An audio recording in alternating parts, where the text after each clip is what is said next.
So, welcome to our second session today with Christina Helmer from Don Fulano, one of the probably legendary tequilas currently around. Christina will speak about maturation in tequila in general. Very interesting topic as well because I don't want to do a deep dive because she will say everything about it. Huh? I do the deep dive. She does a non-deep dive. However, enjoy. I will hand over to Christina. Thank you for being here. Honestly, it's really a great pleasure. She's all around the world, so to catch her here, we're quite lucky that she presents here at our Cantina stage in the Agave Embassy. So the world is all yours, or the word is all yours. The world as well, of course. And up to you now. Thanks. Thank you. Yeah. Can you hear me pretty well back there? Yeah. Yeah. Okay. Cool. Yeah. So I'm actually gonna do like a little like semi like medium shallow deep dive into this because this is a very complex topic. We try to always as a brand we try to like pick a topic that is not covered enough. That is not just like us as a brand, like not us as like this is exactly what we do, but a bit more in depth, like cool stuff, right? Like sharing knowledge and actually deep diving into knowledge for us is cool too. And we have a lot of access to samples and we have our own fields. There's a lot of cool stuff that I as an ambassador often say like, hey, this is something we could do. Like, what samples can I get? What can we do? So we'll taste some cool stuff later. But yeah, we'll essentially look at the essence and evolution of tequila as a maturing spirit, right? So while of course maturation is the topic, we're not just going into the cellars. Of course, that's where the brain goes, right? We think of wood extraction, we think of barrels, we think of that smell maybe when you walk down into a cellar that I love very much, but it's not just about that. We're actually going to step a lot further back than that. But of course, reposado and añejo is where we initially think when we think maturation and tequila, but of course, also agave spirits and white spirits, right? I usually drink blancos because agave is so very expressive, you don't actually need to put in wood to make it taste better or like smooth it out or make it more mellow. It's kind of really special as it is. But historically, at some point, people figured out, of course, hey, if I want to move this bunch of tequila from, let's say, the town of Tequila to Guadalajara, I'll put it in a barrel. It's the best way of doing it, right? I'm not going to put it in like a gazillion bottles. I'm going to keep it in a barrel, move it. But what happens if it sits outside of in the back of a cantina for like a month or two or three? Things change, right? So the category for reposado was kind of like happenstance. So it was kind of just like, okay, kept in a barrel. That's kind of nice. Now let's do that. In the middle of the 1900s, South Santitos and Herradura Reposado were really the first to actually market that. And then there were a couple like añejos around, but it wasn't really a category that was like deeply involved. It was just like, okay, what barrels do we have laying around? Let's fill them with tequila for like a year, maybe two, but like absolute maximum. Next time it didn't actually exist then. It didn't actually exist until 2006 officially. So that's just like a little bit in terms of like history. But yeah, even nowadays, often when we look at maturation in terms of barrels, we look at a more simple concept, right? We look at, okay, here's a barrel. We say like, okay, the house recipe is for añejo is like a year and a half. By law, it needs to be 1 year old. So okay, like our house recipe calls for a year and a half. So we'll put tequila in this barrel. We'll take it out a year and a half. That's it. No further involvement, right? That's what we mean kind of like the static maturation. There's no real involvement. There are no real decisions that go into it. We're not moving stuff around into a different barrel until finished. We don't look at specific types of gases. When we look at what we have, we fill it. That's it. And if you leave something in like a heavily charred barrel, often you have that loss of spaghetti that we pointed out here, where you have the barrel just really overpowering the agave. And again, the agave is super expressive, so I don't really want to do that. So Enrique Fonseca, he's the founder of Don Fulano. He's the reason I can taste on some really cool stuff today because he was really the first one at Tequila to start a very dynamic, intentional kind of like a maturation concept. And this is like back in the 90s when that just like wasn't really done. So he in the 90s actually brought a lot of barrels from Europe, French oak, from wine barrels, essentially anything cool that he got his hands on. Cognac barrels, Calvados barrels. There's some really old tequila still laying in those barrels in some warehouses because of what he did back then. When he did it, of course, everybody was like, "Oh, that's crazy! Like you're gonna ruin your tequila. What are you doing?" But now we have really special inventory that we can play with, and we do that in a lot of our poker expressions. So we just use some really cool tequila that's been resting forever, and we can blend it in because we have it. If you want to come by my booth later, we can taste some stuff. This is not about us, but just a little intro because this is the reason why I have some really cool stuff for you to taste today. But yeah, so a lot of focus on what actually happens. But he's also fourth generation agave farmer. So his family was a family of farmers. For about 100 years before we ever made tequila, we were just focusing on the farming. So he had this understanding, this deep understanding of the plant itself and its potential when it comes to maturation. He always says, like, to make a tequila, you gotta go back to the fields. And this is something that we've been preaching for years. And to be honest, even myself, until we started working on this presentation, even I didn't quite realize that when we're talking about maturation and barrels and all that stuff, it really does all go back to here. And what I mean by maturation starts in the fields, of course, I'm talking about the maturity of the agave, not just that. We'll go a bit further than that, but let's start here. So this is actually a maturation scale that Enrique developed back in the 90s for the CRT. You don't know the CRT is Consejo Regulador de Tequila, so the regulatory body for tequila production. And here you can kind of see like this is very unripe agave. This agave doesn't have enough sugars yet for natural fermentation. There's not a lot going on. You make tequila from this and then force it to ferment with chemicals. It's still not going to get a ton of flavor. That's why a lot of brands use additives because they use this type of agave, right? But you could use Sazon agave. It's not at the end yet, right? But if you use Sazon agave, this is pretty much at the maximum level of sugars. However, it's still beneficial to wait a little longer. So the only agave we actually use is this Maduro and Pinto agave. And what you see here, this is actually Pinto agave. This, you can see the red spots. You look closely, it's like yellow discolorations as well. The pencas, the leaves start to shrivel up a little bit. Often you see a little bit like sap coming out almost. I can sometimes like literally see drizzling out. And this is essentially over mature agave. This is not at the perfect stage of maturity, maximum sugars. It's a bit beyond that even. So kind of like when you think of bananas in comparison, that very green banana that doesn't taste right, but like the texture is it's really firm, right? That's what this would be. Really kind of like goes like this agave is kind of ghostly whitish green. Again, it doesn't have a lot going on. And then Pinto is like that overripe banana. The texture is dramatically different. It looks different. It's now brown. It's a little funky in flavor. If you made tequila just from this agave, or from this agave I should say, it'd be super funky. We use a lot of this agave, but we balance it out with Maduro. So those are the two stages. And I'm saying this because again, like this is where everything is being formed.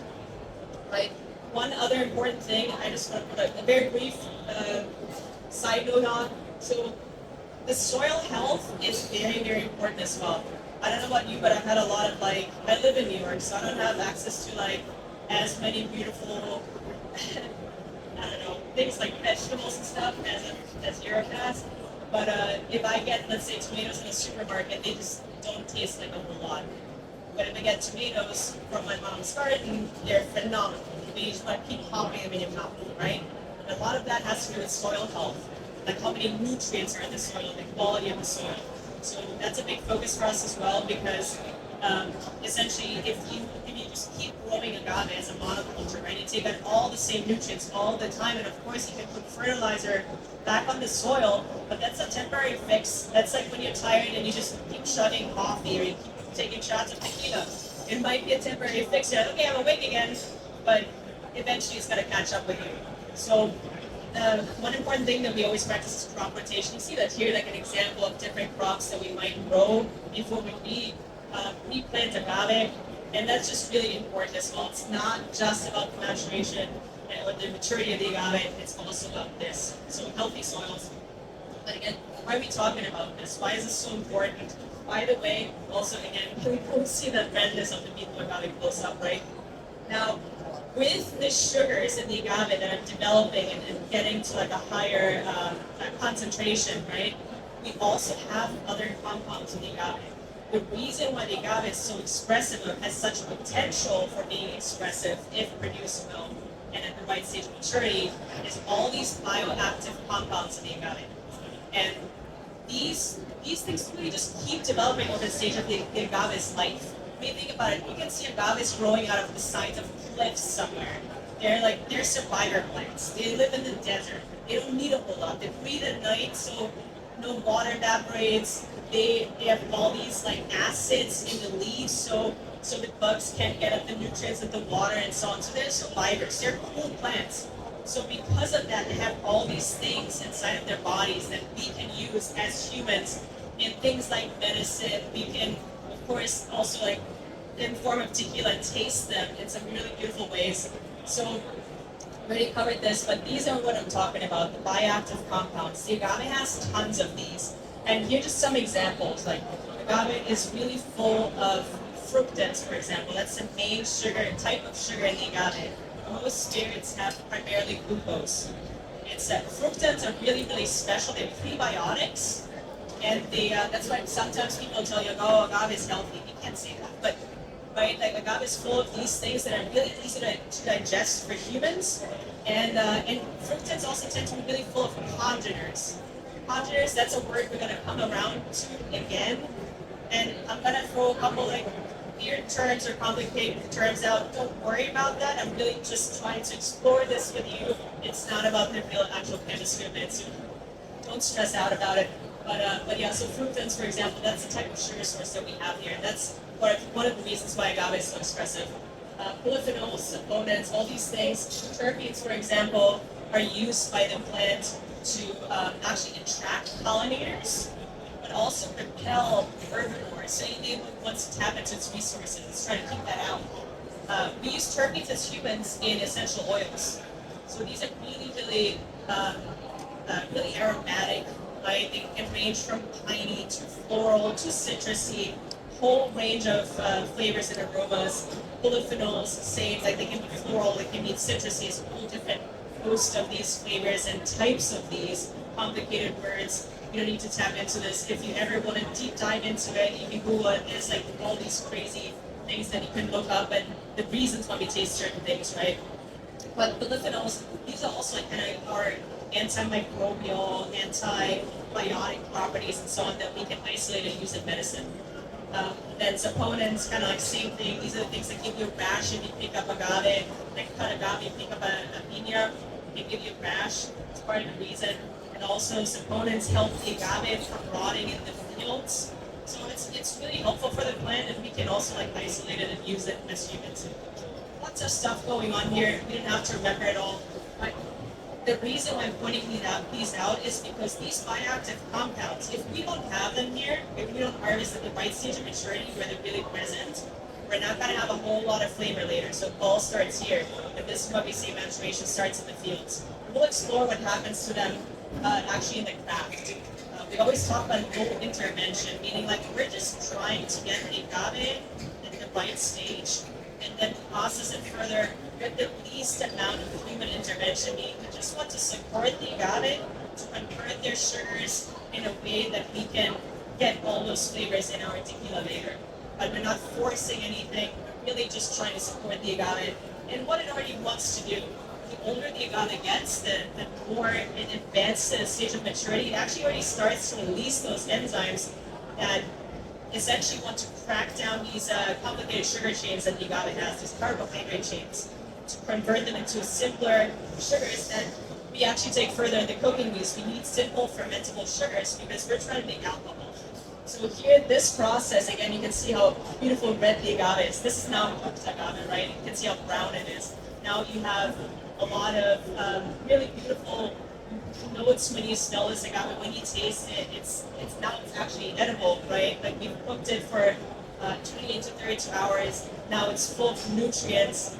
Actually, people more than 10,000 years ago just actually ate the agave. It's really, really nutritious and delicious. So now it kind of like tastes like sweet potato, like it has this caramelized flavors, cane sugar, molasses, really, really special. And one important part of this is we gotta take it slowly when we could cook quickly, but then we miss out on a lot of flavor potential. This whole process is called saccharification. And essentially we want to unlock again these complicated sugar chains, turn it into simpler fermentable sugars, and yeah, now we can ferment, right? We squeeze out that juice, we have the agua miel, so the honey water, we squeeze out those juices, and now we can ferment. We do that two different ways, that's just our house recipe. So you see here, this is the fermentation with bagasso, so with the fibers left in it, and this is without bagasso, just as it is, right? Squeezed out, filtered more or less. Our fermentation takes 3 to 5 days, so a longer fermentation. You could ferment quicker, that's why I'm saying it. Some mezcales go much beyond that. But for us, 3 to 5 days, so decent length of fermentation, that's important too.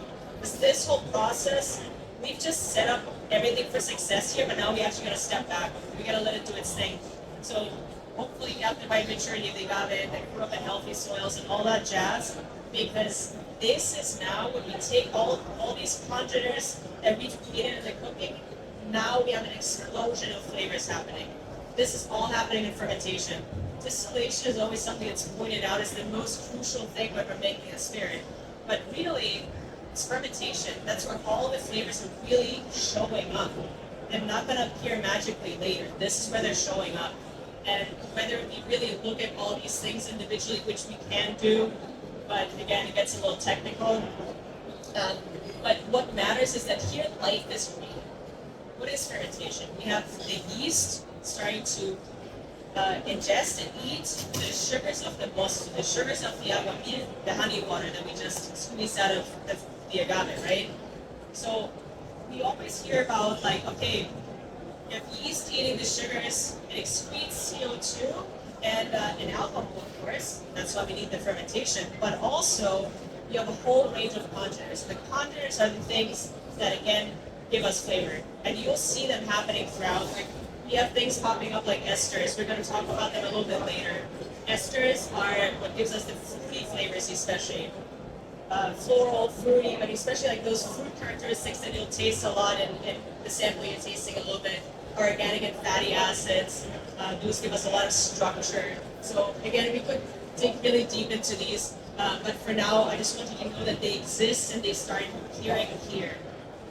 Sulfur-based compounds, I'm just going to add on a side note, these are actually off flavors. Sulfur doesn't smell very nice, right? It's not very desirable. So that's okay too. Like there's some things that pop up here that are not actually like super great. You might not want them.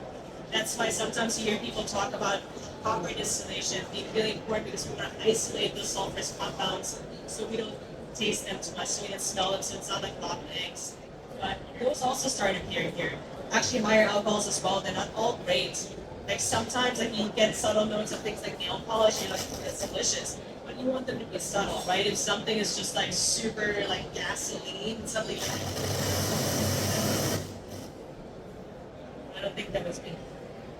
Maybe it's higher alcohols complaining. Okay, let's move on. So this is just a bit more pointed out, but yeah, essentially what we talked about. A little early. I'm probably just slow. We'll taste it in a second. Thank you. I'll be quick. Is it working? Yeah. Okay, cool. Alright, now distillation again. Here we're not creating anything new per se, we're just concentrating the flavors we already have, right? So, making 2 passes, again, here the sound is like copper, that's important. But we're gonna do 2 passes. The first distillation we're gonna get from the wine, so from that like slightly alcoholic base to something that's probably like between 90 and 21% ABV, right? And then the second pass will rectify. We actually let the tequila rest. Most distillers will like pretty much like do 1 pass and then the second pass more or less immediately, like maybe the next day or something.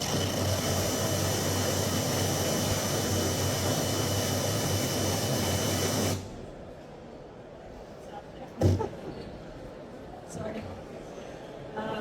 But yeah, we actually like to rest the tequila for like 60 days or so to really assess it after that first pass as a ordinario. because then in the second pass we can still make slight adjustments. But again, just concentrating and getting rid of some off flavors and so on, like sulfurous components. But here also after the second pass, what we're assessing is the potential for maturation. Now we're actually on the topic, right? We're talking about maturation. We're still not necessarily talking about barrels, but we're talking about this potential of like what's to come. Now, if you have mature agave, so the agave that's rich in these bioactive compounds, and you take your time to make, you do a longer fermentation, you distill to fairly low proof, you just sit here 45 to 60%, that range is totally fine. Anything higher than that gets tricky. Here we have great potential for whatever is to come.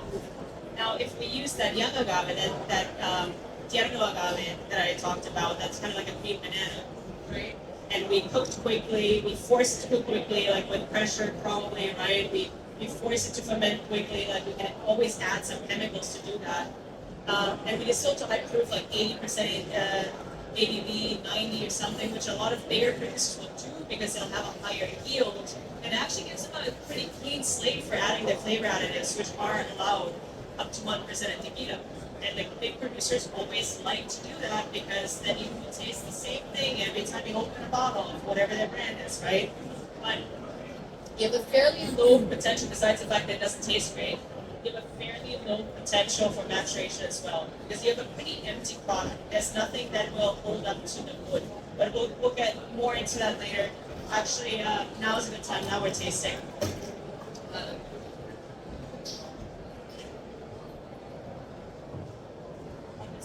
Out. You get two things that look more or less the same, so that's why there's a sticker here. Are there any questions so far?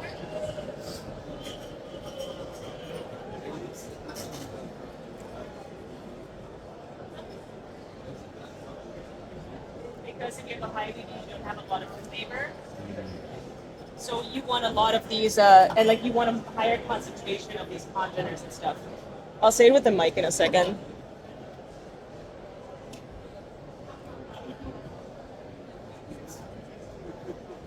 Oh, I messed them up. Oh, I didn't look at it. I thought it was all stickers. So everybody should get one with a sticker and one without a sticker from me.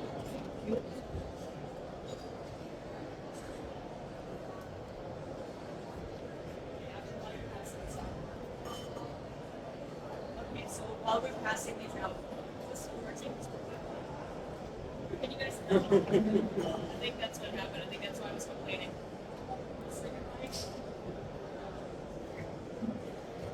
This is the one. I grabbed the wrong one. Too many mics. All right. So the question just now was, sorry, why we're looking at lower proof distillation? Because we want to carry those congeners forward, like all those things like the esters, the aldehydes, everything that was just listed. We want to carry them into maturation because we want them to keep interacting with each other. So now there's a lot of, now that we have alcohol, and it also in contact with oxygen. We'll talk about that in just a second. But there's a lot of like internal reactions that started happening. So both within the spirit, because of course the spirit is made up of chemical components, right?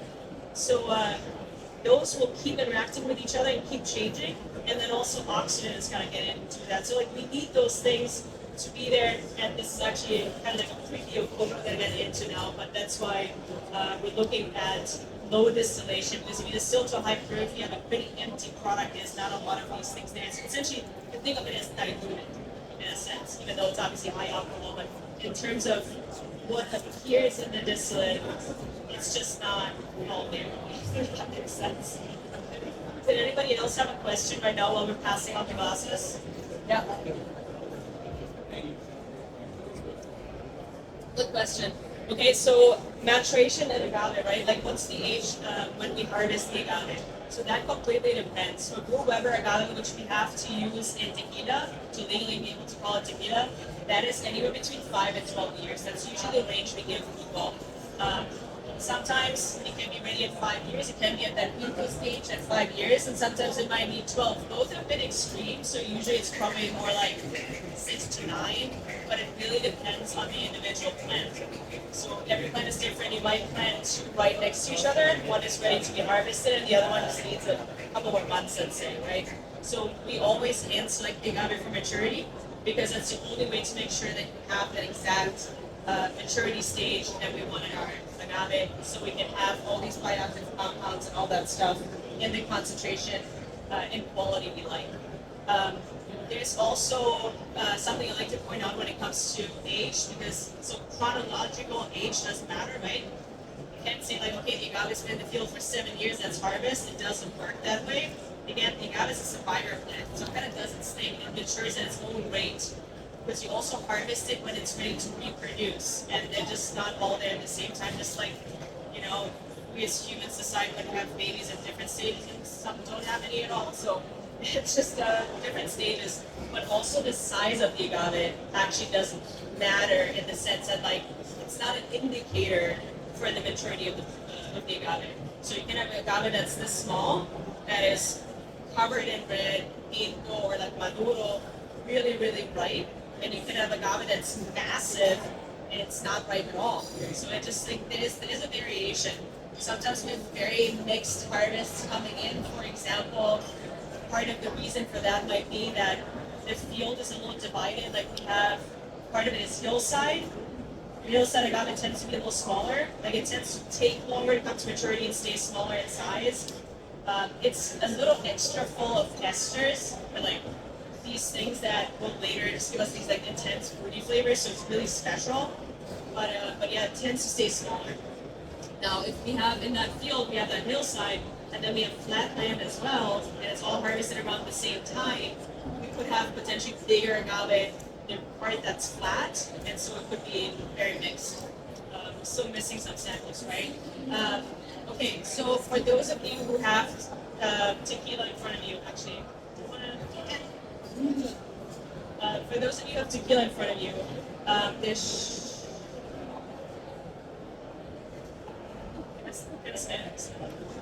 I think I know which one has the sticker and which one doesn't, but I'm not sure.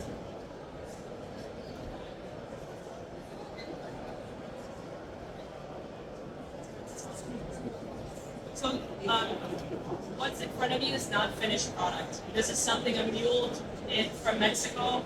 They're unfinished samples, just to kind of like highlight for you what maturation means, even when we're not talking about barrels yet. I can actually flip the page and show you a little bit, because we can even mature blanco. Blancos can be matured, and we often do it because you have that interplay with oxygen. If we rest a blanco, which we do with all our blancos, we always say minimum 6 months, but in reality we have blancos that have been resting for 10 years and everything up to there. If you have a big stainless steel container, of course it has to be closed on top, right? Because too much oxidation is not good. But a little bit of oxidation is absolutely fantastic. So you might have like a small layer, or you will have a small layer of oxygen on top of in that tank as well. So that oxygen will interact with the components inside the spirit, and they will keep changing and keep changing, keep forming new flavors, new chemical chains, if you will, and stuff just keeps happening. So what I have for you, and I'll let you discover what's what, because I can't tell in the nose. I have an idea, but I'm not entirely sure. There is one that was distilled in December of last year, so fairly young, right? And then there's one that was distilled in 2018. Two different fields, so a little bit different flavor profile in general, but one you can tell is like a lot more pungent, a lot more intense, and both a little higher proof. One is almost 49% ABV, the other one is about 46, I believe. But I just want to kind of show you what can happen when a Blanco rests. So one distilled 2018, the other one 2024. So different ranges. So the one that's a lot more pungent in your face is the one from last year. Is it the one with the sticker? Oh, the other one? Okay. So the one without the sticker is the one from last year. So one thing I also find that happens with maturity in the Blanco is a lot of that fresh fruit that you can find in a younger blanco and a more freshly distilled blanco can turn into. Do you want to just leave it here for a moment? Can turn into more like cooked fruit as it rests with that in contact with oxygen and so on. So that's just like a couple of things that you can probably point out when you taste these. But yeah, I just brought them in. I literally just unsealed them, so I haven't really tasted them yet either. But yeah, just for you to like, it's a fun like next, side by side. But let's look at actually what happens again. Maturation, not just talking about barrels. Of course, extraction. This component is reliant on a barrel. We need to. When we talk about extraction, we're talking about extracting wood compounds, right, that leach into the spirit. But these two, concentration, oxidation, that has nothing to do with a barrel. That will happen in a barrel, but it will also happen in a stainless steel container with that layer of oxygen on top, for example. So when you think about distillation, it's like this massive process, right? There's like a lot of like, there's a lot of stuff happening. Let's just put it that way. So the spirit is going through a lot. Now, you could pretty much quickly bottle after that. But then you often have all these volatile compounds that will still just get in your face and they're kind of like undesirable and not fun. So it's just better to wait because these volatile compounds will dissipate. You just give it a little bit of time. So it just gets better. So that's one reason why we always say like minimum 6 months old before we bottle and we'll blend it with something even older. But we want to get rid of these and then also because some of it will dissipate, right? That makes the rest will concentrate. So we see a lot more concentration of those congeners as well. Now, oxidation, we talked about that. That's the oxygen playing with what's in the spirit. That happens with the layer of oxygen and the stainless steel tank. But that also happens with that layer, with that oxygen that is like kind of comes in and out through the barrel when we're talking about wood. So again, this is reliant on wood. These two are not. So for something aged in wood, all this stuff happens. In stainless steel, or like glass, this happens, right? But yeah, so just kind of like showing you a little bit of the evolution, and that's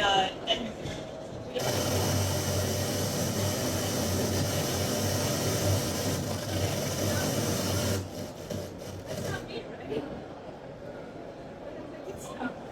It's still in a very different place. All right. It's like October. Maybe it's a horror house coming in. One term I want to point out to you too is the aldehydes, because aldehydes are really cool. There's tons of different types of these. For example, to give you one of these as an example of benzaldehydes. These are the things that taste and smell kind of like almonds, right? But there's hundreds of those. And if you want, you can dig into those online or in a book. There's so many there. But essentially, they can range from cheesy to floral to citrusy to anything in between.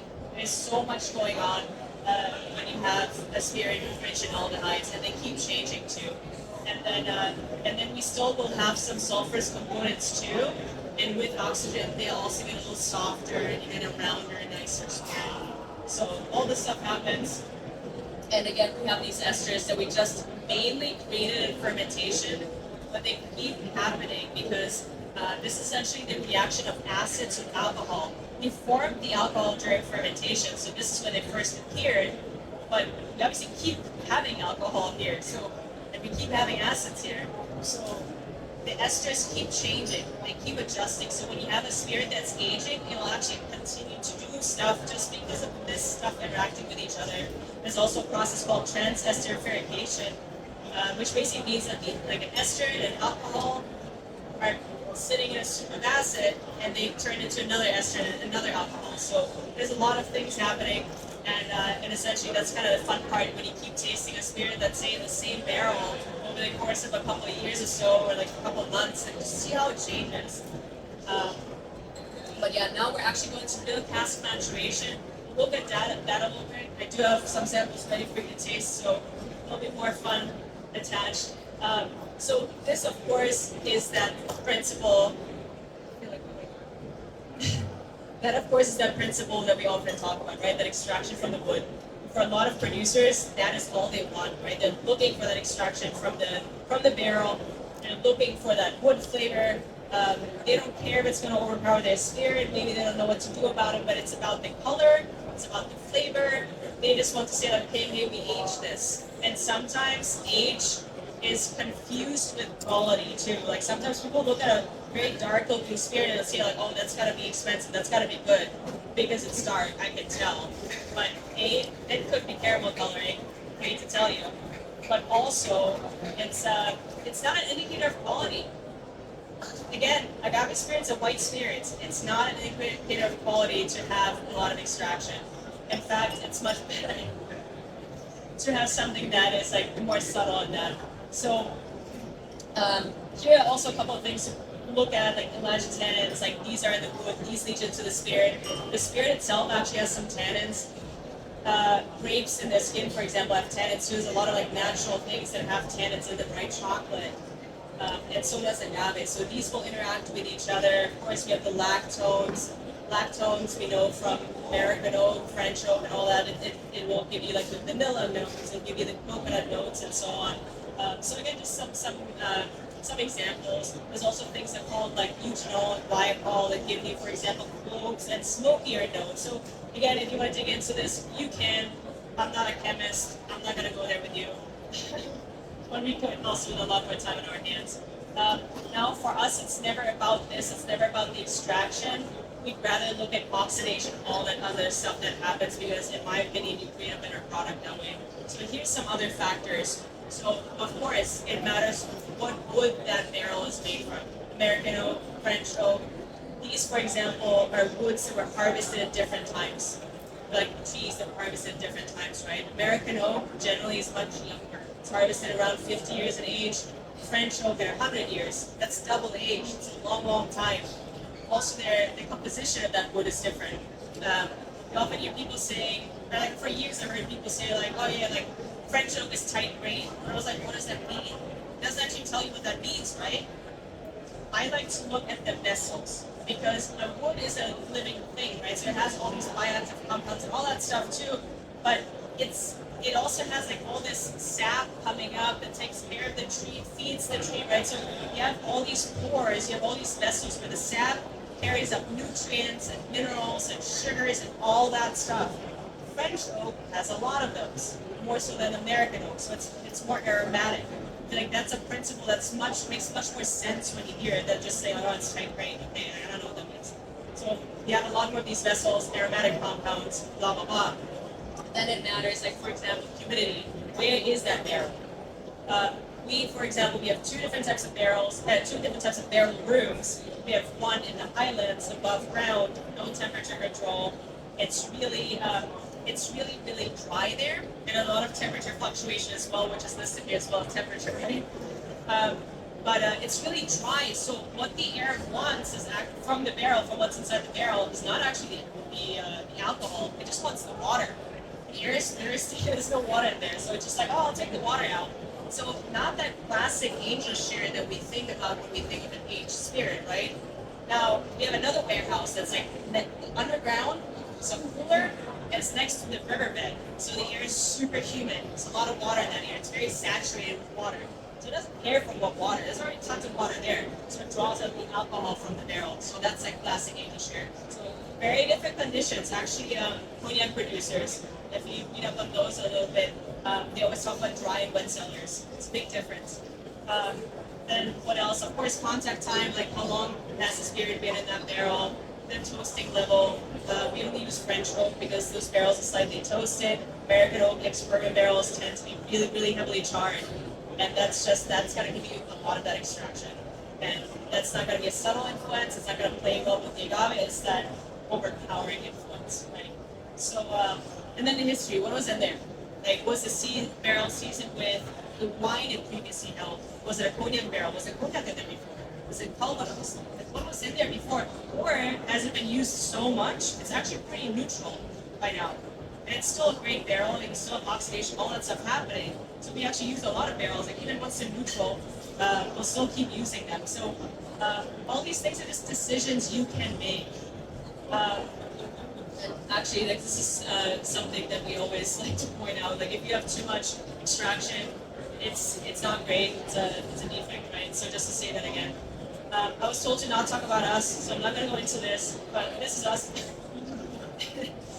we choose to use French oak for that reason I mentioned, like that slight toasting, and like how the barrels are seasoned with what they previously held. That's just our conscious decision, and we get involved. So unlike that static maturation that I mentioned, where you just put tequila in a barrel and you leave it there until that point in time, like whatever your recipe calls for, we actually like to get involved. So we keep blending, we make these pre-blends, and all that jazz. And thought it was vegan. And yeah, we keep making these decisions, right? So it's a very different process. I'll skip over this, but just to wrap it up, and then we'll taste the last thing. Just to wrap it up, we talked about the fields, we talked about the craft, and we talked about true maturation, right? Essentially, what I said when we talked about the maturation potential, right? Essentially, it all comes back to that. It all comes back to the quality of the agave, how rich it was in bioactive compounds, the quality of these bioactive compounds and stuff, and what is done in fermentation and whatnot. So we're looking at those congeners. They form during fermentation. They concentrate during distillation. They keep becoming more and more complex, and it's really all about what we've created there, what we've grown, what we've created in fermentation. And it will all always lead us back to the fields. And we're lucky because we're 100% agave, like we're agave farmers and produce only our own agave. That's really rare in the world of tequila. So we really have our eye closely on the agave always, and the soil health and all that stuff. And it's just so important to look at that and have that like raw material right. And this is something here that Enrique actually always says. And I used to laugh at it, and now I understand why he says that. He just says tequila is easy, it makes itself. It's like, yeah, haha, okay, fine. What he means by that? It's like, really, you gotta support the agave, you gotta support nature, because nature gives it to you all. You just gotta nurture the plant, you gotta take care of it, you gotta take care of the soil, you gotta harvest at the right time, and then just take it further in production. Give it that slow cook, give it that time during fermentation. Really pay attention to it during distillation, and then be gentle with it when you mature, and just use your brain, use your heart, you know. And that's why tequila is easy. It makes itself. Just let nature unfold itself. So yeah. On that note, I'll pass out the second to last sample. I have something cool for you. It's actually it shows you like really like the.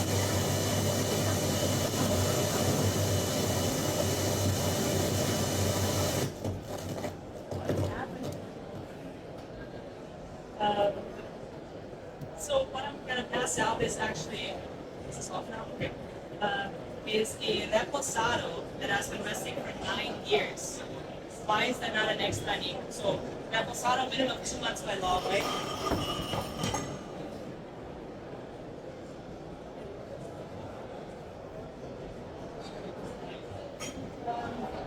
So reposado minimum, this is not working, right? So reposado minimum of 2 months required by law, right? Añejo at 1 year, extra añejo at 3 years, that's 3. But there's a size requirement for both añejo as well as extra añejo. So you cannot use a barrel that's larger than 600 liters and still legally call it an añejo or an extra añejo. For reposado, anything goes, because reposado is not meant to be like this like intense aging. It's supposed to be a little resting period.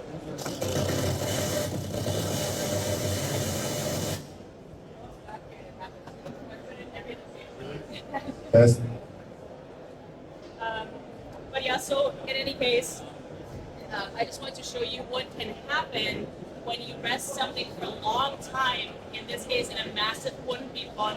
Those pipones fit, there's a range of sizes, but let's say plus minus 10,000 to 30,000 liters. So you don't have a ton of wood contact, right? They're not heavily charred or anything. They're just these barrels that have been used forever, so they're like pretty neutral. But you see like those like really beautiful intense flavors that you can get just from that oxidation. So a 9-year-old reposado, again, this is not a finished product. This is a sample of something that we had in the distillery that I wanted to share with you. And I'll have in comparison afterwards, I have our regular reposado, just so you see like how the flavors have changed over time.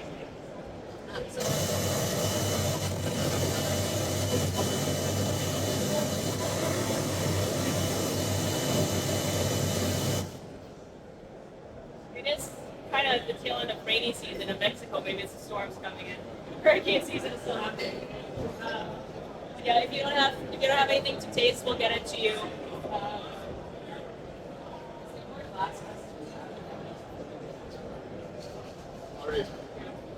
Does anybody have any questions or comments so far? Yeah. Question. This is a natural product, so Yeah. every year there's another temperature or weather. Yeah. So do you blend all the stuff that it every time Yeah. tastes the same, or do Yeah. you leave it like vintage? Yeah, good question. So the question is, what do we do to avoid fluctuation? Because every year the temperature is going to be different. Of course, the barrels are going to be different, right? The agave is going to be different depending on which fields we get it from and all that stuff. And because agave is so very expressive as a raw material too, like much more expressive than, let's say, wheat, right? Like the white whiskey and unaged whiskey is a lot simpler than a blanco tequila. So you have all this potential for that expressive raw material, which also means that you have a lot of fluctuation. So what we as a brand do, some brands do it very differently. What we do is we make a blend as you suggested.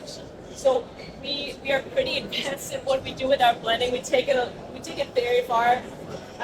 That's just something we enjoy doing. But essentially, when it comes to the blancos, usually we say a minimum of 6 months, okay? This is the youngest blanco, but we can use blanco up to many years old. We always create a library of spirits. So every time we produce, we just try to get the best out of every harvest, out of every agave, and then we assess and we're like, okay, let's put this in stainless steel or remain a blanco, or like let's rest this for a little while, or like, oh, this batch has the potential to rest for a long, long time. So that's all noted. And then when we blend the next thing, let's say we're running low on our añejo, right? Our house recipe for añejo is 2.5 years primarily, and then we blend some older tequila into it. So we'll have a lineup of samples. We'll always have some pre-batches as well, but then we have a lineup of samples, and we'll have a blind tasting happening. There's a couple of people involved in this. Of course, the two owners, the distillery manager, a couple of people with great palates, right? And they have 3 glasses in front of them, unmarked. 2 glasses will hold the previous batch of that añejo for reference. 1 glass will hold what they just blended as a first attempt to get as close as possible to that flavor profile, to what it's supposed to be, right? There's a certain way you want our añejo to taste. So via those samples, they'll keep adjusting, they'll keep tasting back and forth. Now the first time around, it's pretty easy to tell, like, okay, well, these are obviously the finished batch. This one is not. But now the question is, what do you need to do? What are we missing in it? Or what do we have too much of? Is it too heavy in texture? Do we want it to give it lighter and brighter? Do we need some fruitier notes in there? Do we want some grassier notes in there? What is it that we feel like we need to change about it to get closer to the reference batch? And so that blending process, that's something I've been, like, it's done in tequila. We take it to a bit of a different level. I think instead of you always like to do this like very intense process that takes weeks and weeks and weeks. It's not done quite to that level with most brands, but that's how we do it. And whenever we blend on a large scale, when we first blend it in those triangular tastings, we'll send it in a big 1P1, so what that reposado was rested in, for 90 days for those liquids to come together. Because you can't just put a couple liquids together and say, now you're perfect. You know, you're great, like good as you are. You gotta give them time, or you could agitate them. Just like when you make a cocktail, you don't make them in half by pouring vermouth and whiskey and add a couple bitters and then immediately drink it like that. You're gonna stir it, right? So you could pump oxygen through to combine them, but time is always better. We always like to rely on time as our kind of like magic component that brings everything together. So we do that with everything. But people usually do it in a bit like a slightly simpler way. Or you could also, of course, use additives. A lot of bigger brands use additives for that reason, and in fact, that's the reason why they exist. Initially, additives were allowed to give the producers a way to keep that consistency. Now, nothing you're tasting today has additives. This is tequila just made from agave grown by the family, yeast from the same agave, and volcanic malt water. So that's that's our way of doing things, but there is the additive way as well, whether that's caramel coloring or flavors or anything. Um, okay, so the second thing you have, like what you're getting now, this is our finished batch of reposado. So just for reference, this is 8 to 11 months in age with some older tequila blended in that blending process. So you get a lot more brightness than that first sample you had, right? Which is a lot older. I haven't tasted that reposado the first one you got, because like I said, I just unsealed it and then I came over here to talk to you. But last time I tasted, I think the same batch, I found it like very meaty. It's like really round and meaty, right? Almost like a lot of like umami notes. So kind of interesting. But yeah, so this was just meant as an exploration into the world of maturation and tequila for you. I hope you enjoyed it. But yeah, that's it. Sorry, it was a lot. A lot, and there was more.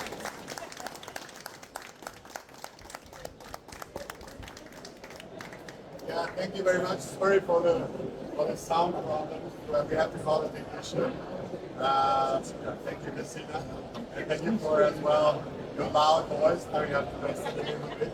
Okay, I've not yelled enough recently. Yeah, so if you've got any more questions, Christina's still around. I think you're in Argentina, Mexico. Yeah, so down in those flight of stairs down to 17, where like that first big booth called Cantina Mexico, we're there with a couple of other agave friends that have great tequilas and great mezcales and ICS, so come and explore that world with us, unless you're staying here for more conversations. So thank you very much. Thank you. Our next thing will be at 4 o'clock. Will be Christian Schrader, who will. Oh, sorry.